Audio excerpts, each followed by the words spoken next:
Good morning, welcome back to my new blog. যে যেখান থেকে আমার এই ব্লগটা দেখছো, আশা করব সবাই খুব ভালো আছো। ঈশ্বর সবাইকে খুব ভালো রাখুক, সবার মনের আশা পূর্ণ করুক। আমরাও ভালো আছি। আজ কিন্তু সকালবেলা একদম ঘুম থেকে উঠেই আমি আমার রাতে পরা নাইটি ধুয়ে মেলে দিলাম। প্রত্যেক দিন সকালেই কিন্তু আমি এই কাজটাই করে থাকি। ঘুম থেকে সরাসরি উঠেই চলে যাই আমি ওয়াশরুম থেকে চেঞ্জ করে বেরিয়ে এসে জামাটা মেলে দিয়ে তারপর হাত মুখটা ধুয়ে নিই। তারপর খেয়ে নিই আমি কোনো দিন প্লেন ওয়াটার, কোনো দিন যে মুড়ি ভেজানো জল বলো বা মর্নিং যে ড্রিঙ্কগুলো হয় সেগুলো আমি অল্টারনেটিভ ওয়েতে খেয়ে থাকি, সেগুলো খাই। কারণ একঘেয়েমি বা একরকম খাবার কিন্তু প্রত্যেকদিন সকালে খাওয়া ঠিক নয়। তাতে আমাদের শরীরে একরকম জিনিস অ্যাবজর্ব করতে করতে লাস্টে অন্যরকম জিনিসগুলো আর অ্যাবজর্ব করতে পারবে না। সেই জন্যে আমি একটু অল্টারনেটিভ ওয়েতে খেয়ে থাকি। তো আজকেও প্লেন জল খেয়ে দেখো সেই প্রত্যেক দিনকার মতন ফুল তুলতে চলে এসেছি। প্রত্যেক দিন সকালবেলা তোমাদেরকে আমি ফুল তোলাটা দেখাই, তার কারণ বাইরের যে পরিবেশটা ভীষণ সুন্দর, খোলামেলা আর সবুজ পরিবেশ। সবুজ জিনিস আমাদের চোখের পক্ষে কিন্তু ভীষণ ভালো। সেই জন্যে সবুজ যেমন দেখতে সুন্দর লাগে, মনটাও ভরে যায়। সেই জন্যে চেষ্টা করি তোমাদেরকে একটু সবুজ জিনিস দেখিয়ে চোখের শান্তি, মনের শান্তি দেওয়ার। কারণ অনেকের বাড়িতেই কিন্তু এখন গাছগাছালি দেখা যায় না। অনেকে ফ্ল্যাটে বসবাস করে, তাদের পাশেও কিন্তু গাছগাছালি এত থাকে না, খোলামেলা পরিবেশও থাকে না। সেই জন্যে আমাদের যেহেতু আছে, আমি সেই দিয়েই কিন্তু ব্লগটা স্টার্ট করার শুরু করি যে তোমাদের একটু ভালো লাগবে। আমাদের এই যারা ব্লগিং করি তাদের কিন্তু মেইন উদ্দেশ্য থাকে আমাদের কাজকর্মগুলো যাতে প্রত্যেকটা আমাদের যে সমস্ত ইউটিউব পরিবারের সদস্য রয়েছে সবাইকে যেন অনুপ্রেরণিত করে। সেই জন্যেই কিন্তু আমি এইভাবে ব্লগটা স্টার্ট করি। খুব সুন্দর সুন্দর গাছ দেখা যায়, যে গাছগুলো কিন্তু ভীষণ সুন্দর লাগে। তো সেই দিয়েই তো ব্লগটা স্টার্ট করে ফুল টুল সব তোলা হয়ে গেল। এখন কিন্তু আমি ঠাকুরের বাসন মাজতে চলে এসেছি। আর এতদিন ধরে তোমরা যারা আমার সাথে রয়েছো তারা তো জেনেই গেছো আমি বাইরে ঠাকুরের বাসনটা মাজি। প্রত্যেক দিনকার মতো আজকেও কিন্তু সেই বাইরে ঠাকুরের বাসনটা মাজতেই বসে গেছি। ঠাকুরের বাসন মাজছি, দেখো কাঁঠাল গাছের নিচে কাঁঠালগুলো অল্প অল্প দেখা যাচ্ছে। এবার তো আমাদের গাছে পুরো নিচ থেকে কাঁঠাল একদম গাছের উপরের ডালপালাতেও হয়ে গেছে। তোমাদেরকে একদিন দেখাবো, কাঁঠালগুলো বেশ বড়ও হয়েছে। তো বাসনটা মাজা তো হয়ে গেছে, এখন আমি এগুলো ধুয়ে নিচ্ছি। এটাও কিন্তু আমি এই বাইরের ট্যাপ থেকেই ধুয়ে নিই। এখানে চাপা কলও রয়েছে, তো সেটা আমি খুব বেশি ইউজ করি না, কারণ এর ভেতরে ঠাকুরের বাসনগুলো যদি আমি ঢেলে দিই একদম সুরসুর করে নিচের দিকে চলে যায়। সেই জন্য এখানটায় খুব বেশি ধুই না। তো তারপরে ঘরে চলে এসেছি। আর আজকে অনেক সকালে সোনা ঘুম থেকে উঠে পড়তে বসে গেছে। ওর অনেকগুলো হোমওয়ার্ক রয়েছে, তো সেগুলো কমপ্লিট করতে হবে, পড়া রয়েছে। তো ও ঘুম থেকে উঠে বসে গেছে পড়তে, ফ্রেশ হয়ে। আর আমি এসে এবার বিছানাটা গুছিয়ে নিচ্ছি। ও ওর মতো পড়ছে। এবার আমার বিছানাটা গোছানো হয়ে গেলে আমি ঘরের জিনিসগুলো সব পরিষ্কার করে নেব।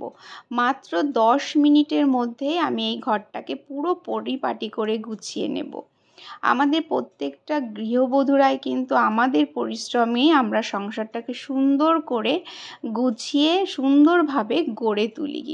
প্রত্যেকটা বাড়িতে তুমি দেখবে যতই আমাদের হাউসকিপার থাকুক আর নাই থাকুক, আমরা যদি গৃহবধূরা প্রত্যেকে সুন্দর করে সংসারটাকে না সাজিয়ে রাখি, সেই সংসারটা কিন্তু অগোছালো থাকবে।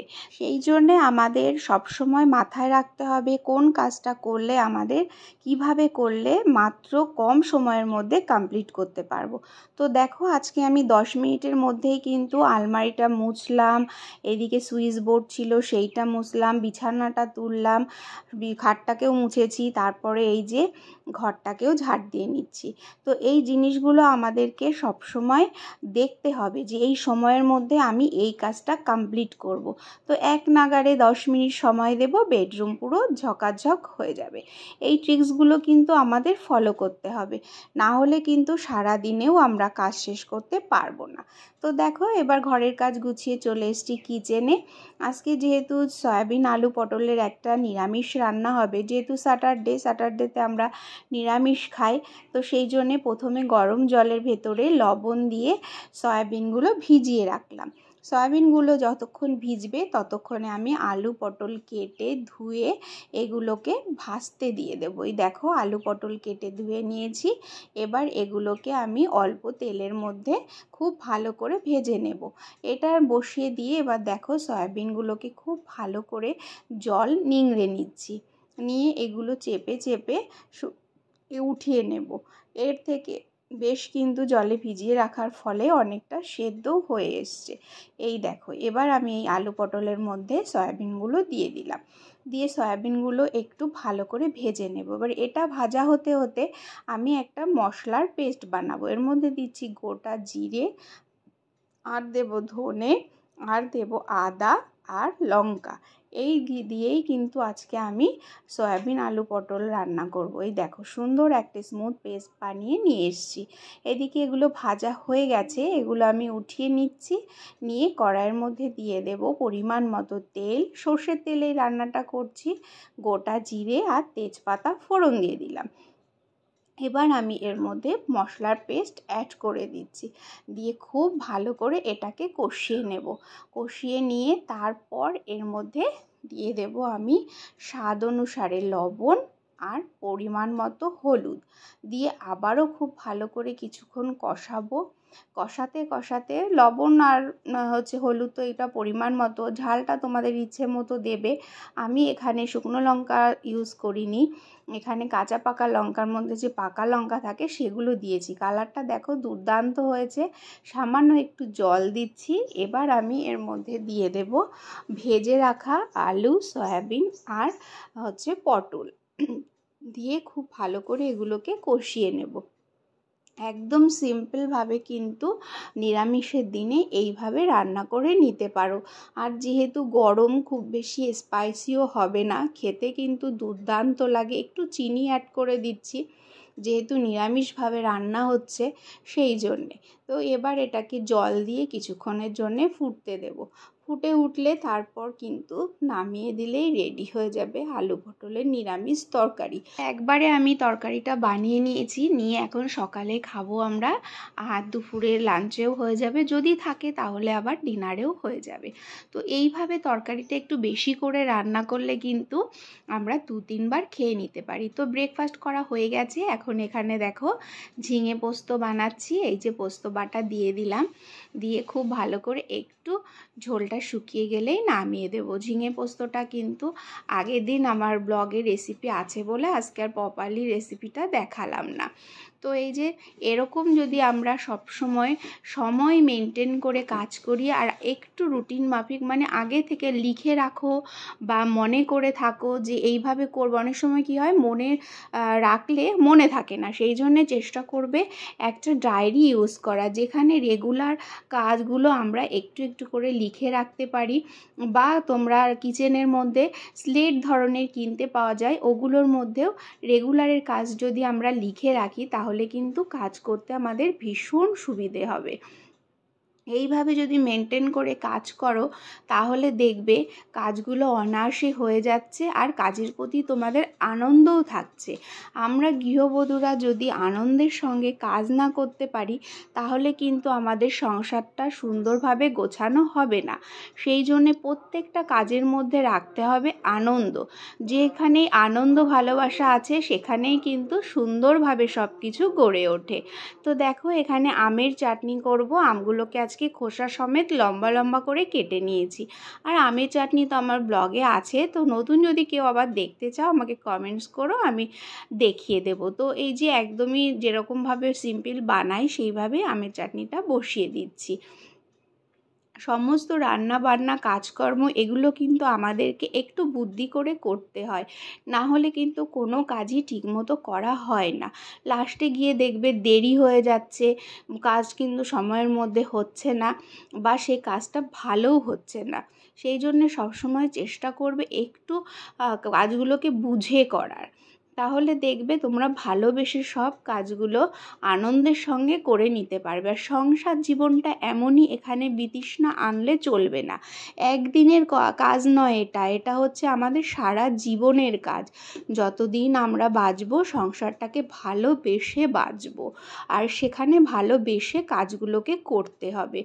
সংসারে থাকে কত মানুষ, স্বামী, সন্তান, শ্বশুর শাশুড়ি, আত্মীয় পরিজন, সবাইকে নিয়েই কিন্তু কাজ চলে। চাটনিটা বসিয়ে দেখো চলে এসেছি আমি ডাইনিং টেবিলটা মুছতে, এসে দেখলাম চাটনিটা হয়েও গেছে। তো এইভাবে মেনটেন করে কিন্তু কাজগুলো করতে হয়। তো রান্না আমার পুরো কমপ্লিট হয়ে গেল। এবার আমি চাটনিটা নামিয়ে রান্নাঘরটাকে কিন্তু ক্লিন করে নেব। আর রান্নাঘর যদি একদম রান্নার সাথে সাথে পরিষ্কার করে নাও, তাহলে দেখবে তোমার রান্নাঘরটা ফ্রেশও থাকবে, আর কাজের প্রতি তোমার অনীহাও আসবে না। আর রান্না বান্না কমপ্লিট করে তারপর যদি তুমি স্নানে যাও, তুমি নিজেও কিন্তু ফ্রেশ থাকতে পারবে। কারণ বাসনপত্র মাজা ধোয়া এখন গরমের সময় ভীষণ গরম লেগে ঘেমে নিয়ে একাকার হয়ে যায়। সেই জন্য যদি স্নানের পরে তুমি আবার এসে বাসন মাজতে যাও, তো তোমার একদম ঘেমে নিয়ে আবারও স্নান হয়ে যেতে হবে। সেই জন্যে ইদানিং চেষ্টা করছি একদম রান্নাবান্না করে রান্নাঘরটাকে পরিষ্কার করে রেখে তারপর আমি স্নান করতে যাওয়ার। তো আজকেও তাই করলাম। তারপর তোমাদের সাথে আজকে খুব সুন্দর একটা আমি স্কিন কেয়ার রুটিন শেয়ার করব, যেটা এই গরমে আমাদের প্রত্যেকের স্কিনকে কিন্তু ভীষণভাবে ট্যান রিমুভ করবে। ছেলে থেকে মেয়ে, বাচ্চা, প্রত্যেকের। আমরা যারা ঘরে থাকি তাদেরও কিন্তু স্কিনে প্রচুর পরিমাণে ট্যান পড়ে। তো এই ট্যানের হাত থেকে কিভাবে মুক্তি পাবো, দেখো এখানে আমি নিয়ে নিয়েছি কিছুটা পুদিনা পাতা। পাতাগুলোকে খুব ভালো করে আমি জল দিয়ে ধুয়ে একটা স্মুথ পেস্ট বানিয়ে নেব। তার জন্যে মিক্সিং বোলের মধ্যে আমি পাতাগুলো দিয়ে দিলাম, দিয়ে খুব সুন্দর একটা পেস্ট বানিয়ে নিয়ে চলে আসছি। এই দেখো, এবার এর মধ্যে দিয়ে দেব বেসন। তুমি বেশি করে বানিয়েও ফ্রিজ করে রেখে দিতে পারো, আবার অল্প পরিমাণেও বানাতে পারো। তার মধ্যে দিয়ে দিচ্ছি টক দই, আর দিয়ে দেব আমি এর মধ্যে পুদিনা পাতার যে পেস্ট করেছিলাম সেইটা পরিমাণ মতো। এই 3টে ইনগ্রিডিয়েন্টস দিয়েই কিন্তু তৈরি হয়ে যাবে ট্যান রিমুভ করার দারুণ একটা প্যাক। তো এটা প্যাকটা বানিয়ে আমি একটু ফ্রিজে রেখে দিয়েছি। আর একটা 10 বাজে, নীলাঞ্জনার একটা 15 থেকে পড়া, তো ওর পাপা ওকে নিয়ে যাচ্ছে এখন পড়তে দিতে। তো এই গরমের মধ্যে পুরো একেবারে মাথা চোখ মুখ ঢেকে কিন্তু চললো। তো নীলাঞ্জনা চলে গেল, প্যাকটাও বেশ আমার একটু ঠান্ডা হয়ে গেছে। এবার আমি সারা মুখে অ্যাপ্লাই করে নিচ্ছি। এই প্যাকটা কিন্তু ভীষণ ভালো ট্যান রিমুভ করে। এই গরমের সময় পুদিনা কিন্তু যেরকম ট্যান রিমুভ করে, সেরকম মুখের স্কিনটাকে কিন্তু ঠান্ডা করতেও সাহায্য করে। যাদের র্যাশ হয়, র্যাশটাকেও কিন্তু কমিয়ে দেয়। তো আর ভীষণ পরিমাণে গ্লো আনে। তো আমি তো মেখেছি, নীলাঞ্জনার বাবাকেও একটু মাখিয়ে দিলাম। তারপর স্নান করে পুরো ফ্রেশ হয়ে চলে এসেছি ঠাকুর পুজো করতে। তো একদম ফ্রেশ মন নিয়ে কিন্তু ঠাকুর পুজো আমি শুরু করে দিলাম।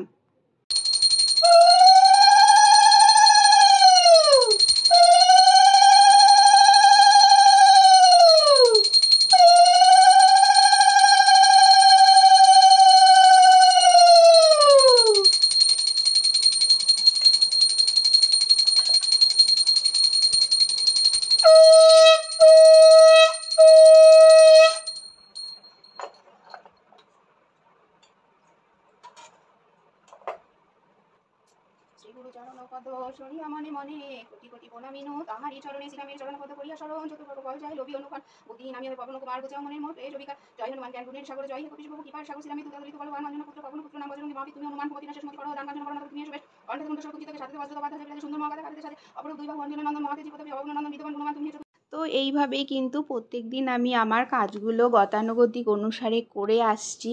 শরীর সুস্থ থাকলে সবসময় এইভাবে কাজগুলো আমি করে আসি। ঠাকুরের কাছে আমার চাওয়া পাওয়া সব ঠাকুরের প্রণাম করেই চেয়ে নিলাম। তার মধ্যে সোনাও বাড়ি চলে এসছে। এখন বাজে 3:10। এখন আমরা দেখো লাঞ্চ করতে বসে গেছি। একদম খেতে ভাল লাগছে না, তার মধ্যে দিয়েও অল্প একটু খাচ্ছি। তো এতক্ষণ পর্যন্ত আমার সাথে থেকে থাকলে, কোথাও যদি একটু ভালো লাগে অবশ্যই চ্যানেলটাকে সাবস্ক্রাইব করে পাশে থাকা বেল আইকনটা ক্লিক করে দিও। আর যদি সাবস্ক্রাইব করা হয়ে থাকে তাহলে অসংখ্য ধন্যবাদ। চাইলে তোমাদের ফ্রেন্ডস আর ফ্যামিলির সাথে আমার এই ব্লগটা শেয়ারও করতে পারো। একটা লাইক করে দিও, কমেন্টসে জানিও ব্লগটা কেমন লাগলো। নেক্সট ব্লগে দেখা হচ্ছে। বাই।